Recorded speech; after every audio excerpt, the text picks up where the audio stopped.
So, hi Brian, welcome to the Mullah Podcast. So, please introduce yourself. Asante sana Susan for having us. My name is Brian Karanja. I'm a director at the Partner Group Limited. I'm a real estate consultant agent. We've been in the business for over a decade now, mainly specializing in the Kilimani, Kileleshwa, Lavington, Westlands areas, on residential and commercial developments. So Asante for having us. Thanks for the invitation. So today we want to talk about things people consider or what someone should consider when they are choosing a place to live. So in your career spanning over I don't know how many years, you can tell us like the key things that someone should consider. Okay. Yeah. So there are a couple of things that one should consider when they are looking for a place to live. First of all, we're all different and we all have different needs. So it could be because you are moving jobs. It could be because you've outgrown the location that you are currently living in. There are many factors that cause people to move from one place to another, or that's in terms of renting or purchasing a property. So, but I'll just cover the basic things that are an absolute necessary that one should look at and consider before moving into any property.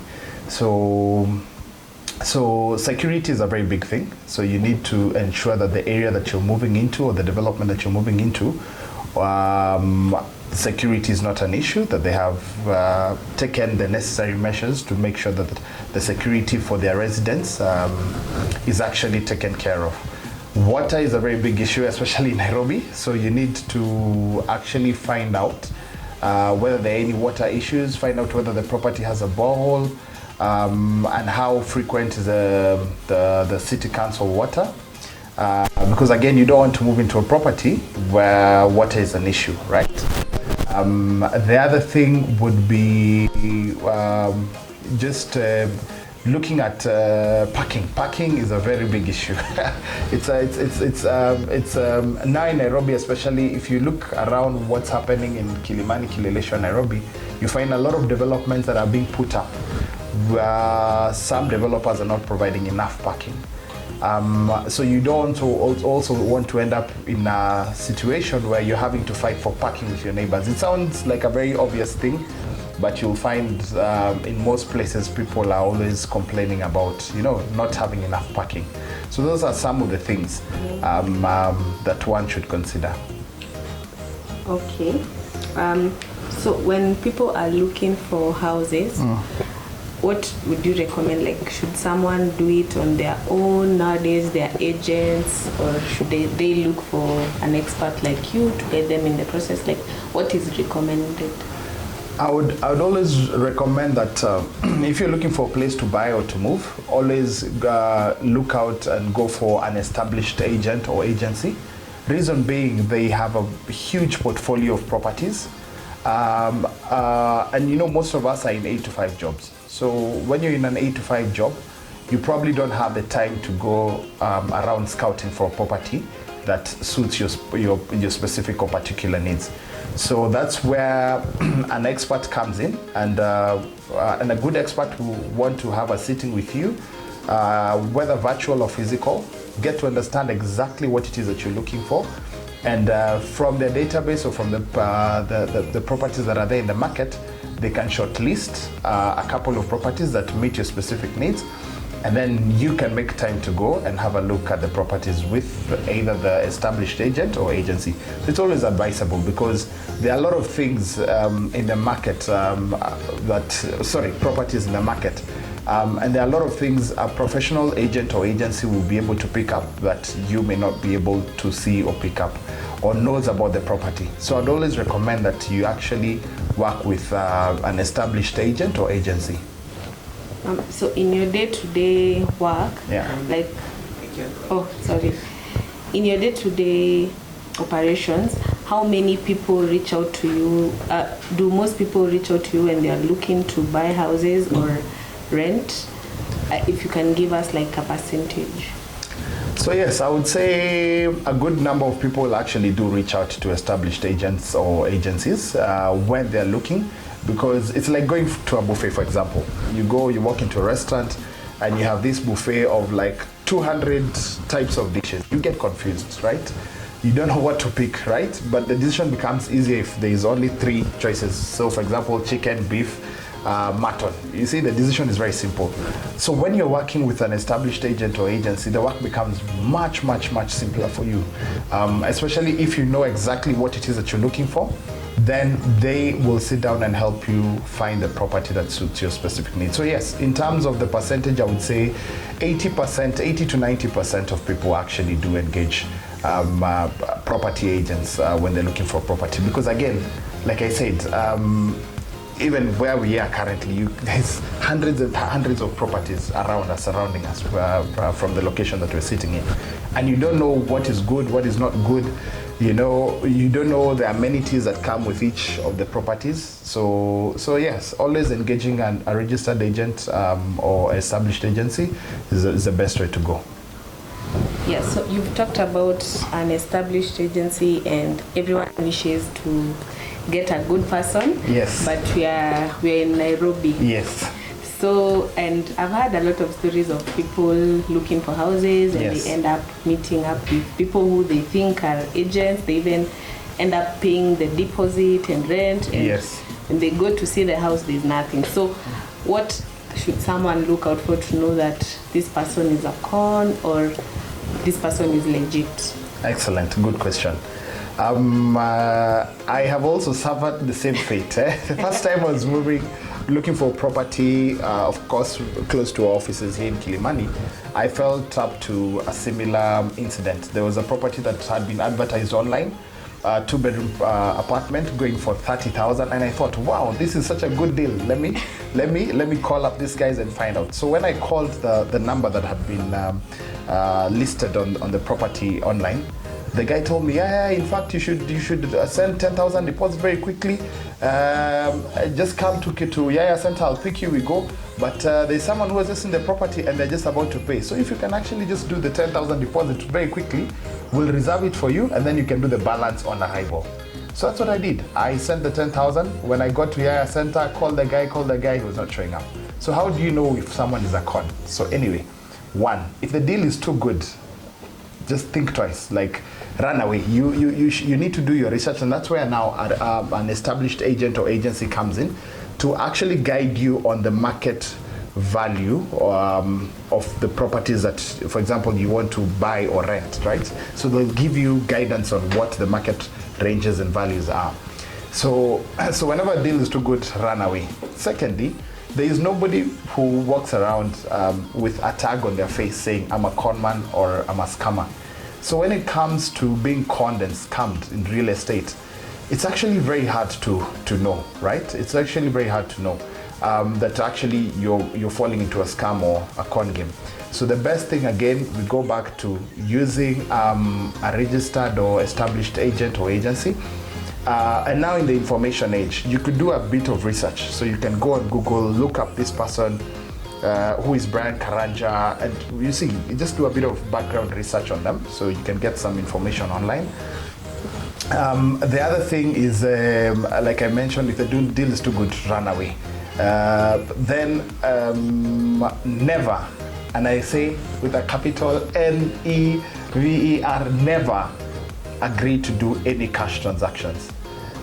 It's always good to see, like if you find a property that you feel is nice and is good, and the agent that has taken you there is insisting that you pay cash, just walk away. It's always good to have a paper trail in case of anything, so that you are able to trace whoever is responsible in case that you end up falling into a con game or a scam. Having that paper trail comes in handy because now you can involve the police, the DCI and everything, and they can track, where your money has gone or who took your money. So if you pay cash, for example, I show you, look, there's this house, the rent is 50,000, we want a 50,000 deposit in cash, then there is no way you will ever be able to trace that. You can, and I can, if I'm not an honest person, the conman will always say, look, you never gave me the money. They can always deny that you never gave them the money. So those are some of the things that you should actually consider when you are either buying or renting, to avoid getting conned. Again, we also should not shy away from asking as many questions as possible, Susan. Reason being, when you ask as many questions as possible, sometimes if it is a con, there will not be, you might notice some inconsistency in the information. So asking questions is very important and very necessary. So always ask as many questions as possible. And then always insist on doing a physical or virtual tour or visit of the property that you're interested in either purchasing or renting. So don't just see something online and just talk to someone and make the payments without having to see what exactly it is that you're paying for. So those are some of the measures that you could take to avoid being conned. On that point for visiting, I think some of these cons are too good, like maybe it's the caretaker who is the con and you're taken there. So what you're saying is just ensure that the person is established and you've done your research on them. You've done your research on them.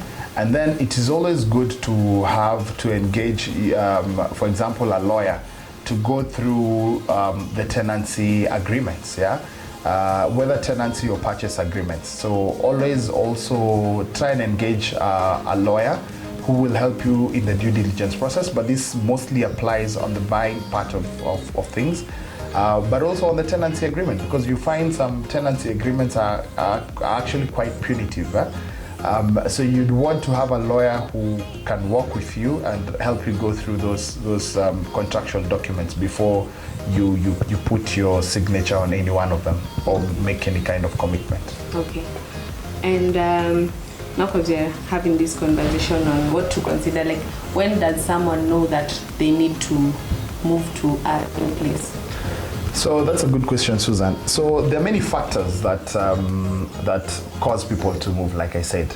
So it could be your family has grown bigger. It could be your place of work, your organization is relocated to a new location.